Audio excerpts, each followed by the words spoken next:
गज और ग्राह का समाचार का उपाख्यान तो आपने सुना होगा। गज के मुंह में गज ग्राह के मुंह में फंसा हुआ जब बेबस हो गया, बेचार हो गया, बेकार हो गया, कोई रास्ता उसको दिखाई नहीं पड़ रहा था, तो उसने भगवान को पुकारा, क्योंकि भगवान के सिवाय कोई और सहायता करने वाला था नहीं उसके पास। तो भगवान को किस तरीके से पुकारा? भगवान को पुकारने के लिए अनेकों उपाय हैं। कहीं कीर्तन किए जाते हैं, कहीं यज्ञ किए जाते हैं, कहीं अनुष्ठान किए जाते हैं, कहीं जप किए जाते हैं, कहीं होम किए जाते हैं, लेकिन बेचारा गज तो ये भी सब नहीं कर सकता था। उसने एक फूल वही पानी में से कहीं से उठा लिया और उठा करके अपनी सूंड को ऊंचा उठा करके भगवान को जोर जोर से पुकारा। भगवान ने उसकी भावना को समझा, हृदय को समझा, उसकी मुसीबत को समझा, उसकी कष्ट को समझा, अंतरात्मा को समझा, और भगवान दौड़ करके आए और अपने चक्र सुदर्शन से गज को मार डाला और ग्राह को मार डाला और गज को छोड़ा दिया। ये कथा आपको मालूम है ना? ठीक यही कथा मनुष्य जाति के सामने इस समय भी उपस्थित हुई है। मनुष्य जाति को एक आप गज की तरीके से मान सकते हैं, जो फिलहाल अनेकों मुसीबतों में फंसा हुआ है। बहुत सी मुसीबतें तो पहले भी हमने आपको बताई थी कि वातावरण बिगड़ रहा है, वायुमंडल बिगड़ रहा है, जनता की संख्या अंधाधुंध पैदा होती हुई चली जा रही है, विकर्ण बदल रहा है, युद्ध की सामग्रियाँ बन रही हैं, जिससे क्या हवा की परतें खराब होती चली जा रही हैं, वगैरह बातें तो पहले भी आपको बताई थी। लेकिन इस साल, जिस साल के आप यहाँ सामने बैठे हुए हैं, इस साल की कुछ विशेष मुसीबतें हैं और उन विशेष मुसीबतों की ओर आपका ध्यान जाना चाहिए, आपको उसको अनुभव करना चाहिए। अभी फिलहाल कितनी महंगाई है आपको मालूम है? टमाटर बाजार में 20 रुपये किलो और 18 रुपये का भाव मिल रहा है, आपको मालूम है ना? महंगाई का क्या हाल है? महंगाई चल रही है। महंगाई के मारे सामान्य आदमी का 100 में से 99 आदमियों का कचूमर निकल रहा है। ये विचार कर रहा है कि अपने बाल बच्चों का ब्याह शादी तो दूर, ये अपने बाल बच्चों का पेट भरना किस तरीके से होगा, तन ढकना कैसे होगा। ये एक मुसीबत इस समय की है। एक मुसीबत इस समय की कि प्रकृति हमसे नाराज हो गई है और प्रकृति ने नाराज होकर के वर्षा के ऊपर प्रभाव डाला है। वर्षा की वजह से क्या मुसीबतें आ रही हैं आपको मालूम है? खेती सूख रही है, कुओं का पानी नीचे चला जा रहा है, डैम और जहाँ नदियों के पुल बने हुए थे उनका पानी बेहिसाब घटता हुआ चला जा रहा है। बिजली पैदा होने की मुसीबत आ रही है। बिजली के न होने से शहरों में पंखे की समस्या, बत्ती की समस्या, हीटर की समस्या, ये 50 समस्याएं शहरों में होती हैं। और गाँवों में बिजली के बिना कुएं जो चल रहे थे, ट्यूबवेल चल रहे थे, कोई और तरीका तो है नहीं। नहरों में पानी मिल नहीं रहा है, तालाबों में पानी रहा नहीं है, कहीं और पानी का कोई इंतजाम नहीं है। केवल कुएं का एक स्रोत बाकी रह गया है, कुएं का भी नीचे गहरा पानी चला गया है। उसको सिवाय बिजली के बिना बैलों से हम नहीं निकाल सकते, हाथ से हम नहीं खींच सकते। और बिजली का भी यह हाल है कि पानी जब नहरों में नहीं होगा, पानी से बिजली बनती है ज़्यादातर। हमारे प्रांतों में तो ज़्यादातर बिजली पानी से बनती है। पानी का अभाव हुआ तो पीने का पानी, नहाने का पानी, खेती का पानी और ट्यूबवेलों से जो कुछ मिल सकता था वो पानी की एक बड़ी भारी मुसीबत है। महंगाई एक, पानी की मुसीबत दो मुसीबतों के सिवाय एक और तीसरे नंबर की मुसीबत है जो कि आप लोगों के सामने है। वो कौन सी है?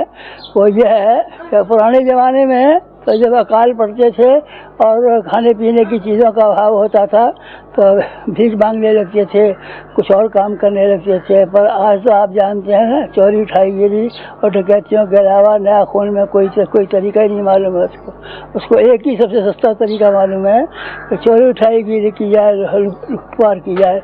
अवांछनीय तत्वों की वृद्धि की होने की इस साल विशेष संभावना है। इस साल चोरी उठाईगिरी के काम जो है ये बढ़ेंगे, ये आक्रमण बढ़ेंगे और तरह की मुसीबतें बढ़ेंगी। ये तीसरी तरह की मुसीबतें। सांप्रदायिकता ठंडी हुई है, इस मुसीबत को देख करके न सांप्रदायिक से बिल्कुल ठंडी नहीं हुई है। पंजाब से लोगों ने एक कदम उठाए हैं तो दिल्ली में आ गए हैं, और मेरठ का ठंडा नहीं होने पाता है तो कहीं और तैयारियां हो रही हैं। ये सांप्रदायिक उपद्रव राम जन्मभूमि से लेकर के और बाबरी मस्जिद तक हर जगह इसके भी धुआं सुलग रहा है, आग सुलग रही है। ये भी कोई विकराल रूप धारण कर ले तो आपको अचंभे की बात नहीं माननी चाहिए। आतंकवाद को आप देख रहे हैं ना, कहीं बम फट रहे हैं, कहीं क्या हो रहा है, कहीं क्या हो रहा है। ये सारी मुसीबतें, पांचों मुसीबतें इस तरह की हैं कि जो आजकल हम सब लोगों के ऊपर ठीक उसी तरीके से छाई हुई हैं जैसे गज के ऊपर मुसीबत आई थी। अब हम लोग क्या करें? जो उपाय होगा वो किया भी जाएगा, गवर्नमेंट भी करेगी, जनता भी करेगी, सम्मान से भी किया जाएगा। जो कुछ भी उपाय संभव है हम सब लोग करेंगे ही, उसके बारे में तो मुझे कुछ कहना नहीं है, करना ही चाहिए। गवर्नमेंट भी इसके बारे में मार्गदर्शन करती है, समाज के नेता भी बताते हैं किस मुसीबत के वक्त में पानी कम खर्च करना चाहिए, बिजली कम खर्च करनी चाहिए, श्रमदान से तालाब बनाने चाहिए, श्रमदान से कुएं खोदने चाहिए, वगैरह वगैरह बताते ही हैं। लेकिन इससे भी बड़ा एक आध्यात्मिक उपाय है जो गज ने अपनाया था, भगवान को पुकारा था। देवता और दैत्यों में कभी भी लड़ाई हुई है, देवता मुसीबत में आए हैं तो वो भाग करके भगवान के पास गए हैं और ये कहा है हमारी मुसीबत को आप दूर कर दीजिए। तो भगवान ने कोई न कोई उपाय निकाला है, चाहे दुर्गा का निर्माण किया हो, बलि से सीता का निर्माण किया हो, बलि से उसकी अस्थि की दहेज की अस्थियों से इंद्रवज्र बनाया हो, जो भी उपाय किया गया हो, लेकिन उन्होंने उपाय किया है, चाहे स्वर्ग से गंगा को जमीन पर लाया गया हो। ऐसे बड़े उपाय भगवान के द्वारा संभव है, इंसान के द्वारा संभव नहीं है। तो भगवान को पुकारने के लिए हमने इस समय में एक बड़ा उपयोगी और बड़ा सर्वसाधारण के लिए आवश्यक उपाय निकाला है। आवश्यक उपाय आपके सामने है, आपको बताया भी जा चुका है कि अब यज्ञ वो नहीं होने चाहिए जिनमें कि सैकड़ों हजारों रुपया खर्च हो जाते थे। जनता देने लायक भी नहीं है, और जनता देने लायक भी हो तो जनता में से हर एक का ये ख्याल है कि पानी बरसना चाहिए, यज्ञ से पानी बरसना चाहिए, और यज्ञ से पानी बरसने की संभावना के बारे में हम आपको कोई विश्वास नहीं दिला सकती। इस साल का पूरा समय किस तरीके से कटेगा हम आपको उसकी ठीक जानकारी दे करके आपको डराना नहीं चाहते, हैरान नहीं करना चाहते, पर ये जरूर कहेंगे कि वर्षा का संतुलन बिगड़ा हुआ है। तो फिर यज्ञ आप बड़े यज्ञ करेंगे, वर्षा के संतुलन न होने पर तो जनता क्या कहेगी आपको? आपका उपहास होगा और यज्ञ का अपमान होगा, हमारा अपमान होगा जिनने इसकी मनाई है। इसलिए यज्ञों को तो हर जगह जैसे 5 साल हुए थे उनको स्थित रखा है, उसके स्थान पर नए यज्ञों की शैली प्रचलित की है जो गरीब से गरीब लोगों को भी के यहाँ भी की जा सकती है, और जो लोग संपन्न नहीं हैं वो लोग भी आसानी से करा सकते हैं। वो कौन सा है? ये दीप यज्ञ है। यज्ञ के कर्मकांड तो वही है सब जो कि सामान्य यज्ञ में हुआ करते हैं। 2-1 बार से कम कर दी गई हैं, जैसे संस्कृत होम कम कर दिया गया है, पूर्णाहुति कम कर दी गई है, वसुधारा कम कर दी गई है, वगैरह 3-4 चीज़ें उसमें कम कर दी गई हैं। बाकी यज्ञ के मंत्र, यज्ञ के आवाहन और यज्ञ का सारा स्वरूप वही है, केवल वस्तुएं कम कर जाती हैं। वस्तुएं कम कर जाने में कोई बुराई है नहीं, कोई बुराई नहीं है। वहाँ याज्ञवल्क्य और जनक का संवाद ऐसा ही है। जनक ने पूछा कोई खराब वक्त हो तो हम अगर घी न पाएँ तो कैसे हवन करें?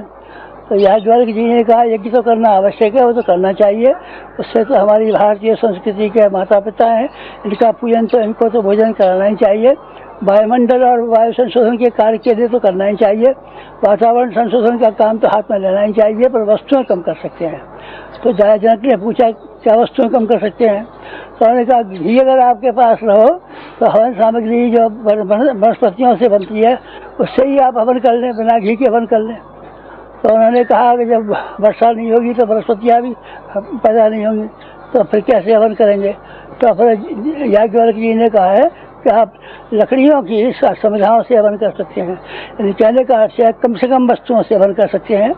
तो ये दीपक यज्ञ जो है ये मुसीबत के समय पर, आपत्तिकालीन परिस्थितियों के समय में हमने ये कहा है लोगों से, और लोगों ने स्वीकार भी किया है। इसको भी आप करते हैं तो इसमें जो श्लोक बोले जाएंगे, मंत्र बोले जाएंगे, भावना जो आपकी मिलेगी उसके कारण से पुण्य उतना ही हो जाएगा जितना कि आप यज्ञ कुंडों को खोज करके हजारों रुपया इकट्ठा करके जो खर्च किया करते थे, लगभग उतना ही पुण्य मिल जाएगा। ये यज्ञ का तरीका एक। यज्ञ का तरीका दो, सवेरे प्रातः काल सूर्योदय के समय पर यज्ञ प्रारंभ हो जाना चाहिए। जब तक धूप फैलती है, ठंडक पड़ती है, अपना घर का काम का वक्त होता है, दुकान खुलने का वक्त होता है, उस समय से सवेरे का कार्यक्रम तो वैसे समाप्त हो जाएगा। सायंकाल का एक और कार्यक्रम है, वो भी आपको भुला नहीं देना चाहिए। सायंकाल का कार्यक्रम क्या है? सायंकाल का कार्यक्रम ये है कि सायंकाल को कीर्तन किया जाए। कीर्तन, पुराने कीर्तन हमारे कीर्तन में तो फर्क है। पुराने कीर्तन में तो केवल राम धुन हुआ करती थी। राम धुन, हरे रामा हरे कृष्णा, बस केवल राम धुन होती थी। हमारे कीर्तनों में विचार और टिप्पणियाँ भी जुड़ी हुई हैं। भगवान का नाम भी है, भगवान के नाम के साथ में विचार भी जुड़े हुए हैं और टिप्पणियाँ भी जुड़ी हुई हैं। यानी यज्ञ के बाद में देव दक्षिणा दिया है तो उसमें कोई न कोई एक अपनी बुराई छोड़ी जाए और कोई न कोई एक अच्छाई बढ़ाई जाए। यह काम करना भी आवश्यक है। ये दक्षिणा है। दक्षिणा के लिए पंडित जी को 1000 रुपया देंगे और उनको 5 कपड़े देंगे और फलाने देंगे, नहीं, किसी पंडित को जरूरत नहीं है। ये सामूहिक यज्ञ है। देवता मिलकर के गए थे तो कोई रैली लेकर के थोड़े गए थे कि बसें भेजी जाएंगी और ठेले भेजे जाएंगे और उसमें देवताओं को इकट्ठा करके लाएंगे, उनको खाना दिया जाएगा, इसलिए थोड़े गए थे। देवता अपना सम्मान दे करके गए थे। तो इसमें यज्ञ में जो आदमी आएंगे, जो भी सामूहिक होंगे, जो भी हवन के मंत्र बोलेंगे, जो भी आहुतियाँ देंगे, वो सारे के सारे सहयोगी होंगे, सहकर्मी होंगे। इनमें से कोई पंडित नहीं होगा जो दक्षिणा के लिए आता है और ये पैसे की नौकरी के लिए आता है। पैसे की नौकरी की जरूरत नहीं है आपको, लेकिन देवताओं को दक्षिणा देनी पड़ेगी। जिनको आपने बुलाया है, जिनसे आपने उम्मीद रखी है कि इंद्र देवता वर्षा करें, तो आखिर उनके चरणों पर फूल तो रखना चाहिए। पाद्यमर घमर आत्मन कुछ तो पूजन करना ही चाहिए आपको। तो वो पूजन करने की विधि में यही विधियाँ शामिल है कि आपको देव दक्षिणा के रूप में कोई न कोई अपनी एक बुराई त्यागनी पड़ेगी और कोई न कोई एक बुराई अच्छा त्याग प्रारंभ करनी पड़ेगी। अब ये 100 कुंड के तो केवल 2 यज्ञ होंगे। एक तो कार्तिकी शरद पूर्णिमा को प्रारंभ करेंगे और चैत्र की पूर्णिमा को समाप्त करेंगे। ये पूरे 6 महीने हो जाते हैं। 6 महीने के बीच में आपको एक कार्यक्रम करना चाहिए कि अपने गांव में, अपने नगर में, अपने मोहल्ले में प्रत्येक घर के साथ संपर्क बनाना चाहिए आपको। तो प्रत्येक घर में एक यज्ञ कराने का कार्यक्रम जो है इन 6 महीनों में जारी रखना चाहिए। आवश्यकता हुई तो फिर कहेंगे आपको कि 6 महीने से भी ज़्यादा भी जारी रखिए, पर फिलहाल आपको 6 महीने का संकल्प तो दिला ही रहे हैं कि 6 महीनों में अपने नगर में, अपने गांव में, अपने मोहल्ले में कोई घर ऐसा मत रहने दीजिए यहाँ ये 1 कुंड यज्ञ नहीं हुआ हो। 1 कुंड यज्ञ का मतलब तो आप समझ ही गए हैं ना। थाली में 5 धूपबत्तियाँ और 5 दीपक रखे जा सकते हैं। 5 दीपक की स्थापना तो करनी ही पड़ेगी क्योंकि पंचदेवों का आवाहन है, इसमें 5 प्राणों का आवाहन है, इसमें 5 तत्वों का आवाहन है, इसीलिए स्थापना तो 5 दीपकों की करनी पड़ेगी। धूपबत्तियों के संबंध में भी यही बात है। अगर आपको किफ़ायत की बात मालूम पड़े, ये मालूम पड़ा है कि अब गरीबी बहुत ज़्यादा है, लोगों का पैसा खर्च नहीं होता है, तो 5 धूपबत्तियों में से 1 धूपबत्ती जला दीजिए, 4 बिना जली रहने दीजिए। फिर 1 धूपबत्ती जल के ख़त्म हो जाए, फिर दूसरी जला दीजिए, फिर वो खत्म हो जाए, तीसरी जला दीजिए। इस तरीके से 5 बार में 5 धूपबत्तियों के जो आपने बंडल बनाए हैं और 5 दीपों का जो बनाए हैं उसको एक एक करके हिस्से में करेंगे तो 5वें हिस्से से ही आपका काम चल जाएगा, उसमें भी किफ़ायत हो जाएगी। ये मैं किफ़ायत की बात ये कह रहा हूँ कि अगले दिन आप पैसे की तंगी पड़ेगी। लोगों को ज़्यादा खर्च करना मुसीबत का आएगा। जो आदमी ज़्यादा खर्च करता है वो ज़्यादा फायदे की उम्मीद भी करता है, लेकिन जिसका थोड़ा खर्च हुआ है उसको बेचारे को थोड़ा समाधान हो जाए तो भी काम चल जाता है। इसलिए लोगों का खर्च यज्ञों के नाम पर हमको कम से कम करना चाहिए। जो विधियाँ आपको बताई गई हैं उसी के हिसाब से हर घर में जा कर के करना चाहिए। घरों में जो आप यज्ञ कराएं उसमें कुछ बातें शामिल करें। ये वास्तव में परिवार गोष्ठियाँ हैं।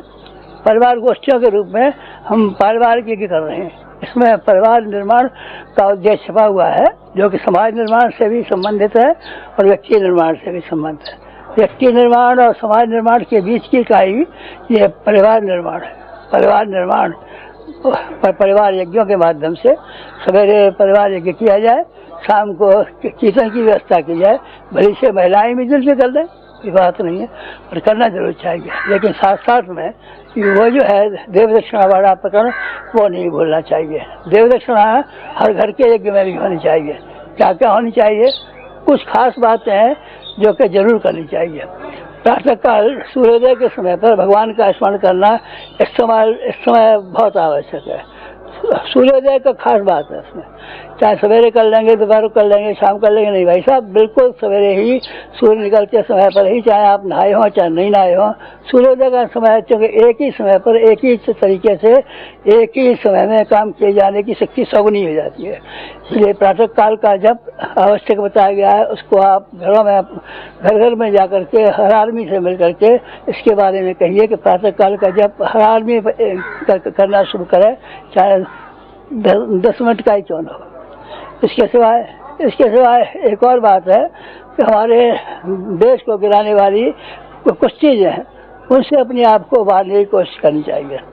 शिक्षा की कमी इस तरह की है कि आदमी जानवर के बराबर हो जाता है, न उसके ज्ञान के कपाट खुलते हैं, न उसको नई जानकारियाँ मिलती हैं, न समाज में क्या हो रहा है ये पता चलता है, न दूसरे लोग किस तरीके से आगे बढ़ रहे हैं ये जानकारियाँ मिलती हैं। वो एक तरीके से कुएं का मेंढक बन के रहता है। इसलिए आपको शिक्षा के बारे में प्रौढ़ शिक्षा आंदोलन को इन यज्ञों के साथ में जोड़ करके प्रारंभ कर देना चाहिए। आप लोगों में से जो कोई पढ़ा लिखा आदमी हो उसको ये प्रतिज्ञा करनी चाहिए कि हम 5 बिना पढ़ाओ को तो जरूर पढ़ाई देंगे। चाहे आपके उसको घर जाइए, चाहे उसको अपने घर बुलाइए, चाहे 1 महीने पढ़ाइए, चाहे 6 महीने पढ़ाइए, 2 वर्ष में पढ़ाइए, लेकिन 5 व्यक्तियों का नियम देके जाइए कि हम 5 व्यक्तियों को पढ़ाएंगे। यही बात कुटुंब में, परिवार में होने वाले यज्ञों की बात है। वो पढ़ा नहीं सकते तो पढ़ तो सकते हैं। घरों में बुढ़े बुढ़िया जवान स्त्रियाँ ढेरों ऐसी होती हैं बिना पढ़ी होती हैं, तो उनको पढ़ाने का एक आंदोलन अभी इसी एक योजना के साथ में हमको शामिल करना है। दूसरा एक और आंदोलन है, कौन सा, जो उससे भी ज़्यादा महत्वपूर्ण है। वो क्या है कि जो कुछ भी हम कमाते हैं वो सब पैदे के छेद में होकर के निकल जाता है। फूटा हुआ घड़ा हो, उसमें आप पानी चाहे जितना डालते जाइए, और पैदे के छेद में होकर के निकल जाएगा। घड़ा खादी का खादी बना रहेगा। एक पैदे का छेद है हमारे समाज में। वो क्या है? ब्याह शादियों में होने वाला खर्चीली शादियाँ हमें दरिद्र और बेईमान बनाती हैं। ये तो हमने आपको 25 बार कहा है और कहते रहेंगे हमेशा। हमारा देश जो तबाह हुआ है, ये जो गरीब हुआ है, जो बर्बाद हुआ है, इसमें ब्याह शादियों वाली बात ऐसी है कि इसको अगर खर्चीला बनाए रखा गया तो आप समझिए कि हमारी आमदनी बढ़ा देने का चाहे जितना आप प्रयत्न करें तो अभी हम गरीब के गरीब रहेंगे। इसके लिए क्या करना चाहिए? आप सब लोगों में से ये प्रतिज्ञाएं करनी चाहिए, अभिभावकों को ये प्रतिज्ञाएं करनी चाहिए कि हम अपने बच्चे और बच्चियों के ब्याह शादियों में धूमधाम नहीं करेंगे। 1, दिखावा नहीं करेंगे। 2, दहेज नहीं देंगे। 3, और जेवर नहीं चढ़ाएंगे। जेवर और दहेज का कितना बड़ा संबंध है आपको मालूम नहीं है। लड़के वाला मांगता है दहेज, क्यों मांगता है? क्या उससे जेवर मांगा जाएगा। लड़की वाला मांगता है जेवर, लड़के वाला मांगता है दहेज। ये दोनों ही बातें मरेंगी तो एक साथ मरेंगी, और जिंदा रहेंगी तो दोनों ही बातें जिंदा रहेंगी। आप अकेले दहेज को बंद करना चाहें और ये चाहें कि जेवर हमारी लड़की पर जरूर चढ़ाया जाए, तो बेचारा वो बेटे वाला कहाँ से लाएगा जेवर के लिए? जहाँ सोने का कितना महंगा भाव है, 4000 रुपये का 10 ग्राम बिक रहा है। इसमें अगर मान लो कोई आदमी 50 ग्राम का भी जेवर बनवाना चाहे तो उसको 20,000 रुपये चाहिए। ये कहाँ से आएगा? अगर वो दहेज के लिए दहेज मांगता है तो क्या भेजा करता है? दहेज को बंद करने की बात करनी चाहिए तो जेवर को बंद करने वाली बात भी करनी चाहिए। ये आपको ब्याह शादियाँ इस तरीके से कराइए कि जिसमें न दहेज लिया जाए न जेवर लिया जाए, न जिसमें बारात की चढ़ाई जाए, न धूमधाम की जाए, न बैंड बाजे बजाए जाए, और न बेकार के काम किए जाए। घरेलू उत्सव होते हैं हमारे घर में, होली दिवाली होती हैं, तीज त्योहार होते हैं, और उसी तरीके से 5 आदमी उस पक्ष के आ जाए, 5 पक्ष हो यहाँ घर के हों, अपना छोटा सा घर में हवन कर दिया जाए और अपने शांति के साथ में ब्याह कर दिया जाए, दूसरे दिन विदा कर दिया जाए। तो इस तरह के ब्याह बहुत कम दाम हो सकते हैं। किसी को दहेज ही देना हो तो अपनी बेटी के लिए फिक्स डिपॉजिट में कोई रकम जमा कर सकता है जो 5 साल में दूनी हो जाएगी। इस तरह के ब्याह चलाना भी हमारा इस वर्ष का कार्यक्रम है। ये हिंदू समाज के कोड है, ये हिंदू समाज के कलंक है। तो इसको दूर करने के लिए आप लोगों को इन्हीं दोनों कार्यक्रम प्रयास करना पड़ेगा और इन्हीं यज्ञों के साथ में इन दो कार्यक्रमों को भी मिलाना पड़ेगा। ब्याह शादियों का एक और भी तरीका है कि हमारे ज़्यादातर ये होता है कि मोहल्ले वाले, पड़ोसी, यार दोस्त, मित्र और संबंधी ये कहते हैं नहीं साहब ना कट जाएगी, बात बिगड़ जाएगी, ऐसा तो नहीं आना चाहिए और ऐसी धूमधाम तो होनी चाहिए, और देखिए मोहल्ले में फलाने का इतना बड़ा ब्याह हुआ था, आपको क्यों नहीं करना चाहिए। जहाँ इस तरह की मुसीबतें हों और जहाँ इस तरह के गिद्ध कौए चारों ओर घिरे हुए हों आपके, और आपको ये मालूम पड़ता हो कि इस मुसीबत से निकलने का कोई रास्ता नहीं है, तो हम आपको निमंत्रित करते हैं कि आप कन्या को ले आइए, लड़के को ले आइए, 5-5 आदमी दोनों पक्षों के आ जाइए और यहाँ शांत कुंज में आप बड़े मजे में ब्याह कर ले जाइए बिना खर्च किए। इसीलिए इस तरह के विवाहों का मेरी समझ से ये ज़्यादा अच्छा है कि आप इस रिवाज को फैलाने के लिए अगर स्थानीय स्तर पर सफल नहीं हो पाते हैं तो आप इसमें तो बड़े आसानी से सफल हो जाएंगे कि हमारे जो विवाह होंगे वो हमारे गुरुद्वारे में होंगे और वो शांत कुंज में होंगे। शांत कुंज में ब्याहों का ये प्रचलन है, तो ये तीर्थ स्थान भी है, देवताओं का यहाँ निवास भी है, नित्य यज्ञ भी होता है। ऐसे शुभ स्थान पर किया गया, जैसे शुभ मुहूर्त की बात सोची जाती है, आप शुभ स्थान की बात सोचिए, मुहूर्त की बात मत सोचिए। आप कभी भी ले आइए, यह हमेशा ब्याह हो जाता है। यहाँ चूँकि शुभ वातावरण है, शुभ भूमि है, शुभ पुनीत है, पुनीत स्थान है, इसीलिए यहाँ मुहूर्त की जरूरत नहीं है। आप इस बात को बढ़ा दीजिए। दो और बातें इसके बाद रह आती हैं। एक नशेबाजी की बात, क्या आप नशेबाजी को छुड़ाइए, नहीं तो अगली पीढ़ियाँ घटते घटते गिरते गिरते गिरते गिरते किसी काम के नहीं रहेंगी। नशेबाजी से आदमी को, आपको ये तो मालूम ही है कि शरीर भी मारा जाता है, बुद्धि भी मारी जाती है, पैसा भी बर्बाद हो जाता है, कुटुंब भी तबाह हो जाता है और बच्चों का भविष्य भी खराब हो जाता है, और आदमी ऐसा बन जाता है जिसका न कोई विश्वास किया जाता है, न कोई पास बैठ ले देता है।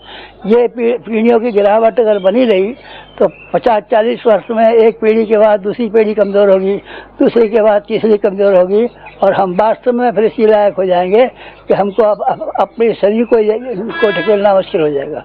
इसीलिए करना आपको ये चाहिए कि नशेबाजी के विरुद्ध भी जो कुछ भी आपके लिए संभव हो उसको जरूर करना चाहिए। नशेबाजी के सिवाय एक और बात है कि आप साग भाजी का तो हम कह नहीं सकते कि जब वर्षा का अभाव होगा तो साग भाजी आप कहाँ तक पूरा कर पाएंगे। साग भाजी मनुष्य के जीवन के लिए उतनी आवश्यक है, तो अनाज से कम आवश्यक नहीं है। आप साग भाजी उगाने के लिए अपने घरों में इंतजाम कीजिए।